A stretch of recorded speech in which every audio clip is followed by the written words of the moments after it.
जय श्री कृष्ण चैतन्य प्रभु नित्यानंद श्री अद्वैत गदाधर शिवासादि गौर भक्त वृंद। हरे कृष्णा कृष्णा कृष्णा हरे हरे, हरे राम राम राम हरे हरे। नमो विष्णुपादाय कृष्णप्रेष्ठाय भूतले श्रीमते भक्ति वेदांत स्वामिन्निधि नामिने। नमस्ते सरस्वती देवी गौरवाणी प्रचारिणे निर्विशेष शून्यवादी पाश्चात्य देश तारिणे।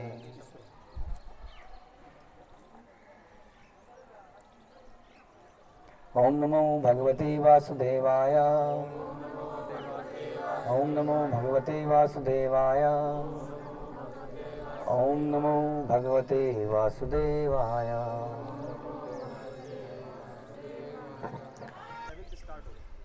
13 चैप्टर 7 कैंटो सिद्ध पुरुष का आचरण। तो बेसिकली प्रहलाद महाराज को कोई मिले थे, कौन मिले थे? नारद मुनि। अजगर व्यक्ति का जो लेटे हुए, अजगर वृत्ति का व्यक्ति कौन सा श्लोक बताया? 27। अजगर वृत्ति का व्यक्ति जो कि उसको सिद्ध पुरुष के आचरण के बारे में बता रहे थे। श्लोक संख्या 27। समझ क्लियर है सबको? बैकग्राउंड क्लियर है? नहीं है तो प्रहलाद महाराज को भ्रमण करते हुए एक व्यक्ति मिले जो कि अजगर वृत्ति के थे। यानी कि क्या बताया था अजगर वृत्ति का मतलब कौन होता है? जो भी भौतिक चीजों से विरक्ति रखता है और उनमें बिना इंटरेस्ट के उसमें पड़ा रहता है, जो जीवन यापन के लिए बहुत ज्यादा प्रयास नहीं करता। तो वो उनको आप शिक्षा दे रहे हैं प्रहलाद महाराज को, तो वही शिक्षाएं चल रही हैं। तो जीवों के लिए जीवन का वास्तविक स्वरूप आध्यात्मिक सुख है और यही असली सुख है। यह सुख तभी प्राप्त किया जा सकता है जब मनुष्य सारे भौतिकतावादी कार्यकलापों को बंद कर दे। भौतिक इंद्रिय भोग कोरी कल्पना है। अतएव इस विषय पर विचार कर मैंने सारे भौतिक कार्यकलाप बंद कर दिए और यहाँ पर लेट गया हूँ। तो भौतिक एक है भौतिक सुख और एक है आध्यात्मिक सुख। तो आध्यात्मिक सुख असली सुख है बता रहे हैं। तो ये सुख कब मिलेगा? आध्यात्मिक सुख कब मिलेगा बताया इसमें? जब भौतिक सुख का त्याग कर देंगे तब आध्यात्मिक सुख मिलेगा। भौतिक इंद्रिय भोग कोरी कल्पना है। जो भौतिक सुख है वो असली सुख है ही नहीं, वो एक कल्पना है। उम्मीद है कि सुख आएगा लेकिन आता नहीं कभी, उम्मीद है। ये सोच के बता रहे हैं कि मैंने सारे कार्यकलाप बंद कर दिए, ये बता रहे हैं ऐसा। तात्पर्य बता रहे हैं कि यहाँ पर मायावादी तथा वैष्णव दर्शन का अंतर होता है। मायावादी तथा वैष्णव दोनों जानते हैं कि भौतिकतावादी कार्यकलाप में कोई सुख नहीं है। तो मायावादी जो है दार्शनिक ब्रह्म सत्यम जगत मिथ्या बोलते रहते हैं और समस्त कार्यकलाप को बंद कर देते हैं और पर ब्रह्म में लीन होना चाहते हैं। किंतु वैष्णव दर्शन के अनुसार यदि कोई भौतिक कार्य बंद भी कर दे तो वह दीर्घ काल तक निष्क्रिय नहीं रह सकता। यानी कि आप बोलो कि हम भी ऐसे ही सारे काम बंद कर देते हैं क्योंकि ये सारे काम तो झूठे हैं, तो बता रहे हैं कि ऐसा आप कर नहीं पाओगे ज़्यादा समय तक। क्योंकि व्यक्ति जो है सजीव है, आत्मा एकदम एक्टिव रहती है हमेशा, सपने में सोते हुए भी आत्मा एक्टिव है, तो निष्क्रिय रह नहीं सकती है। इसलिए बिल्कुल इस तरह से रहना एक बहुत ही परम योगी के लिए पॉसिबल है, जो कि ऐसा रहते हुए भी भगवान का निरंतर ध्यान कर पा रहा है। हमें ध्यान करने के लिए कोई बहाना चाहिए होता है। कीर्तन एक बहाना है, श्रवण एक बहाना है, विग्रह सेवा एक भावना है, सेवा एक भावना है। हम बिना किसी चीज के श्रवण कीर्तन सेवा के हम भगवान का ध्यान कर नहीं पाएंगे अधिक समय तक। इसलिए हर व्यक्ति को आध्यात्मिक कार्यों में लगना चाहिए, वो ज्यादा बेहतर है, निष्क्रिय रहने से ज्यादा बेहतर है। अतएव यह कहा जाता है कि यद्यपि मायावादी दार्शनिक भौतिकतावादी कार्यों से विलग रहकर ब्रह्म में लीन होना चाहते हैं और वे ब्रह्म में लीन हो भी जाते हैं, किंतु सक्रिय न होने के कारण दोबारा संसार में आ जाते हैं। यानी कि कई बार आदमी विरक्ति पैदा कर लेता है, काम कर करके थक जाता है। जब थक जाता है थोड़े दिन तक उसको बड़ा अच्छा लगता है, उसके बाद उसको फिर कोई काम चाहिए होता है। जैसे लोग रिटायरमेंट लेते हैं और रिटायरमेंट लेने के बाद कुछ समय उन्हें बहुत अच्छा लगता है और कुछ समय के बाद वो क्या करते हैं, फिर कोई जॉब ढूंढना शुरू करते हैं, फिर कोई काम देखते हैं, क्योंकि ज़्यादा समय तक ऐसे रहा नहीं जा सकता है। समझ में आया? इसलिए सेवा का होना बड़ा आवश्यक है, बहुत ज़्यादा।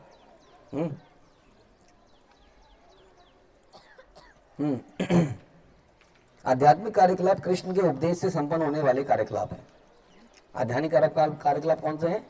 अनुकूलस्य संकल्पम, जिसको हम कहते हैं अनुकूलेन कृष्णानुशीलनम, मतलब कि जो भगवान के अनुकूल हैं, जैसा कि शास्त्रों में गुरु परंपरा में बताया गया है, ऐसे कार्यों में क्या करना चाहिए, ऐसे कार्यों में लगना चाहिए।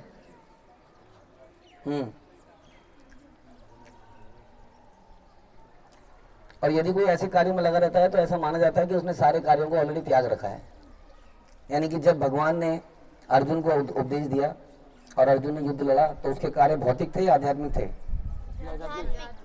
इंद्रिय तृप्ति के लिए युद्ध करना भौतिक है, भौतिकतावादी है, किंतु भगवान के आदेश से युद्ध करना आध्यात्मिक है। आध्यात्मिक कार्यों से मनुष्य भगवत धाम होने के योग्य बनता है, लेकिन भौतिक काम करने से क्या होता है संसार में? जल्दी जल्दी बोलो। संसार में फंस जाता है, मतलब किसी नेट में फंस जाता है? नहीं, मतलब जन्म मृत्यु में फंस जाता है। यहाँ इस जगत में प्रत्येक वस्तु एक मनोधर्म है, एक कल्पना जैसा है कि यहाँ कल्पना है कि यह सुख मिलेगा, लेकिन असली सुख मिलता नहीं है। अतः भौतिकतावादी कार्यकलापों को बंद करके आध्यात्मिक कार्यों को चालू कर देना चाहिए, ऐसा प्रभुपाद में बता रहे हैं। यदि कोई भगवान के लिए कार्य करता है, भगवान को प्रसन्न करने के लिए, तो उसे मुक्त जीवन प्राप्त होता है, किंतु कोई ऐसा नहीं करता तो बंधनमय जीवन को प्राप्त करता है, ऐसा उन्होंने बोला। समझ में आया? क्या समझ में आया? मुझे आपने बताया कि जो जो जो इस कार्य को, भौतिक कार्य को त्याग कर हमें जो आध्यात्मिक कार्य, मतलब खाली नहीं बैठना चाहिए कभी। खाली नहीं बैठना चाहिए, रिलैक्स, थोड़ा सा रिलैक्स कर लिया जाए।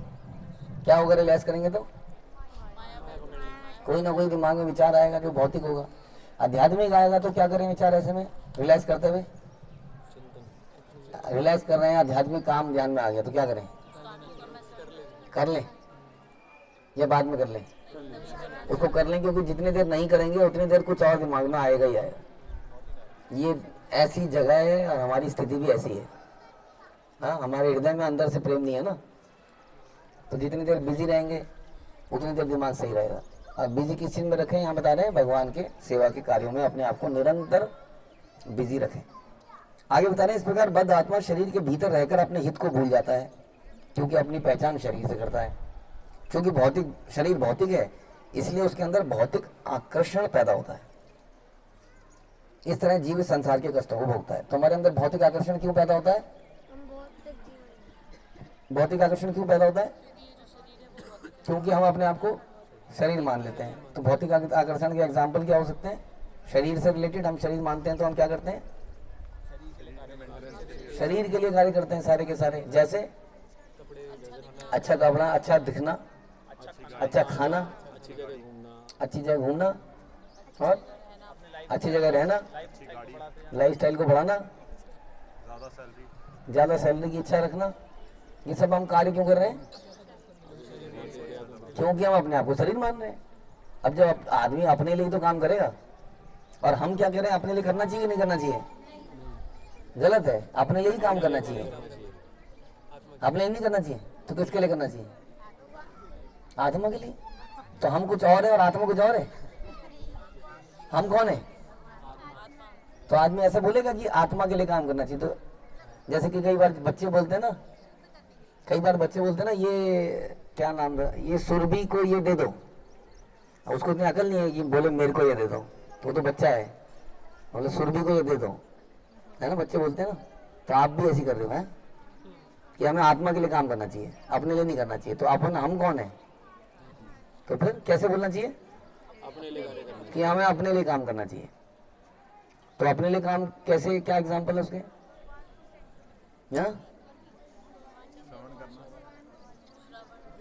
तो मेरे लिए काम कैसे हुआ? भगवान का श्रवण कर रहा हूँ, ये मेरे लिए काम कैसे हुआ? ये तो भगवान के लिए हुआ। उससे आत्मा चेतना शुद्धिकरण होगी। जब भगवान के लिए करेंगे तभी मुझे आनंद मिलेगा। और हम आनंद ही चाहते हैं और क्या चाहते हैं? आनंद नहीं चाहते? तो आनंद लेना चाहिए कि नहीं? किस चीज में आनंद लेना चाहिए? अधिकार में लेना चाहिए। और प्रारंभ में ऐसा नहीं होता है, धीरे धीरे बाई प्रैक्टिस हमारा टेस्ट डेवलप होता है। हर चीज में टेस्ट डेवलप होता है कि नहीं? टेस्ट की बात है, सारा आदत की बात है, हैबिट्स हैं, इट्स ऑल अबाउट हैबिट्स। हम हैबिट्स को जैसा बना लेंगे हमें उसी चीज़ों में आनंद आने लगता है। तो बस यही है, आध्यात्मिक कार्यों में आनंद लेने का प्रयास करें। ये हमारे अपने लिए कार्य है। लेकिन हमारे साथ क्या प्रॉब्लम है कि हम अपने आप को शरीर मानकर शरीर के लिए काम करते हैं, जो कि नेचुरल है, लेकिन वो अज्ञानता है। इसलिए क्या उसका रिजल्ट क्या निकलता है फिर? कि हमें आनंद मिलता नहीं है। जैसे आपने किसी को खाना खिलाते रहे तो आपका पेट भरेगा, तो बाद में आपको रियलाइज होगा, ये तो मैं किसी और का पेट भर रहा था। तो ऐसा हो रहा है कि हम अपना पेट ही नहीं भर रहे हैं एक्चुअली, तो इसलिए आनंद जीवन में आ नहीं रहा है। प्रत्येक व्यक्ति सुखी बनना चाहते हैं, प्रभुपाद कह रहे हैं, क्योंकि जैसा कि पहले बताया गया कि सब जीव अपने मूल आध्यात्मिक स्वरूप में है, तो वे स्वभाव से सुखी हैं। इसका कोई एग्जाम्पल कि हम लोग स्वभाव से सुखी हैं? कोई ऐसा शब्द आता है कि हम सुखी हैं, सच्चिदानंद, कि हम सच्चिदानंद हैं? नहीं है सच्चिदानंद, सच्चिदानंद नहीं है। माता जी कह रही है वो तो भगवान है, वो तो भगवान है। हैं? समझ नहीं आ रहा। सच्चिदानंद नहीं है, हम सच्चिदानंद हैं। हम सच्चिदानंद हैं क्योंकि हम उन्हीं के अंश हैं, भगवान के ही। लेकिन अपनी ओरिजिनल पोजीशन को भूल जाने के कारण हम दुखी हैं। जैसे कोई आदमी करोड़पति है, लेकिन बाई चांस कुंभ के मेले में बिछड़ गया, अब वो दुखी है, उसे पता ही नहीं है कि वो पापा के पास चला जाए। इस तरीके से वो अपनी विस्मृति के कारण दुखी है, ऐसे बता रहे हैं आप। आध्यात्मिक प्राणी के लिए दुखी रहने का प्रश्न ही नहीं है, बता रहे हैं। जिस प्रकार कृष्ण सदैव प्रसन्न रहते हैं, इसलिए उनके अंश को भी सदैव प्रसन्न रहना चाहिए, प्रभुपाद कह रहे हैं। किंतु इस संसार में आने से, कृष्ण से अपने संबंध को भूल जाने से ऐसा होता है कि हम लोग दुखी हो जाते हैं। क्योंकि हम में से प्रत्येक व्यक्ति कृष्ण का अंश है, इसलिए उनसे हमारा वत्सल संबंध है, किंतु हम अपना स्वरूप भूल जाते हैं, शरीर को ही सब कुछ मान लेते हैं और इस चक्कर में फंस जाते हैं और इसलिए दुखी रहते हैं। भौतिकतावादी जीवन की भ्रांति तब तक बनी रहती है जब तक मनुष्य कृष्ण के साथ अपने संबंध को समझ नहीं लेता। बद्ध जीव द्वारा सुख की खोज मात्र एक भ्रम है, हाँ, जैसा कि आगे बताया जाएगा।